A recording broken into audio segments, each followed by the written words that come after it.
بسم اللہ الرحمن الرحیم۔ حضرت بلال رضی اللہ عنہ کا ایمان اور تکلیفوں کا برداشت کرنا۔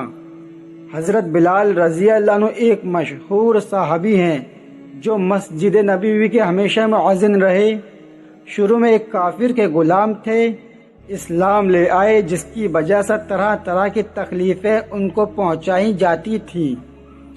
امیہ بن خلف جو مسلمانوں کا سخت دشمن تھا، ان کو سخت گرمی میں دوپہر کے وقت تپتی ہوئی ریت پر سیدھا لٹا کر ان کے سینے پر پتھر کی بڑی چٹان رکھ دیتا تھا تاکہ وہ حرکت نہ کر سکیں، اور کہتا تھا کہ یا اس حال میں مر جائیں اور اگر زندگی چاہتے ہو تو اسلام سے ہٹ جائیں، مگر وہ اس حال میں بھی احد احد کہتے تھے، یعنی معبود ایک ہی ہے۔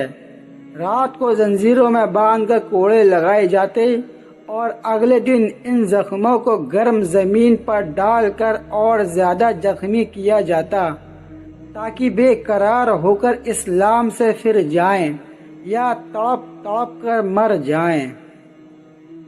حضرت بلال رضی اللہ عنہ کو ہر طرح ستایا جاتا تھا، سخت سے سخت تکلیفیں پہنچائی جاتی تھیں۔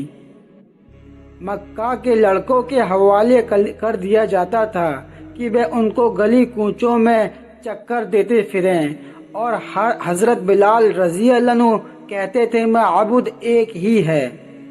عذاب دینے والے اکتا جاتے، کبھی ابو جہل کا نمبر آتا، کبھی امیہ بن خلف کا، کبھی اوروں کا، اور ہر شخص اس کی کوشش کرتا کہ تکلیف دینے میں زور ختم کر دے۔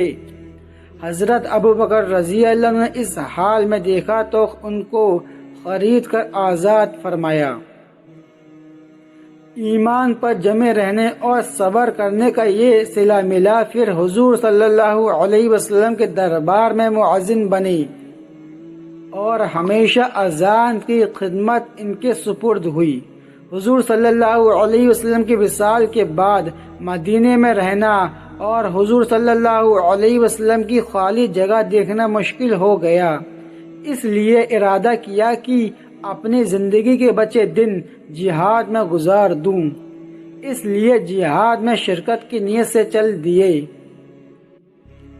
ایک عرصے تک مدینے میں لوٹ کے نہیں آئے۔ ایک مرتبہ حضور صلی اللہ علیہ وسلم کی خواب میں زیارت ہوئی۔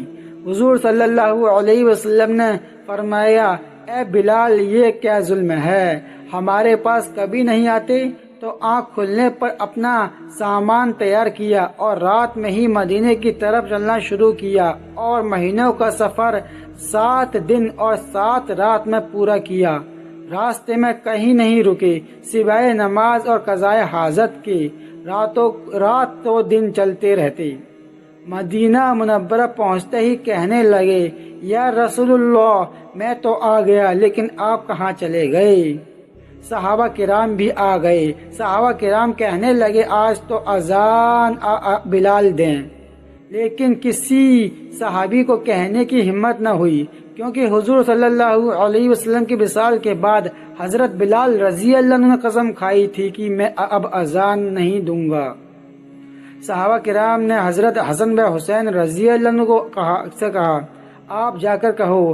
حضرت حسن و حسین نے کہا، چچا جان، اب تک ہمارے نانا کے لیے اذان دیتے تھے، آج ہمارے لیے اذان دے دو۔ حضرت بلال رضی اللہ عنہ نے دونوں کو روتے ہوئے گلے سے لگایا اور کہا، میرے بچوں، میں نے قسم کھائی تھی میں کبھی اذان نہیں دوں گا، لیکن تمہاری خاطر میں قسم توڑ دوں گا۔ لاڈلوں کی فرمائش پر اذان کہنا شروع کی۔ مدینے میں حضور صلی اللہ علیہ وسلم کے زمانے کی اذان سن کر کوہرام مچ گیا۔ عورتیں تک روتی ہوئی گھر سے نکل پڑی۔ کچھ دن مدینے میں قیام کے بعد واپس ہوئے۔ 20 ہجری کے قریب دمشق میں وصال ہوا۔ اسی طرح کے سچے واقعات سننے کے لیے ہمارے چینل کو سبسکرائب کریں۔ جزاک اللہ۔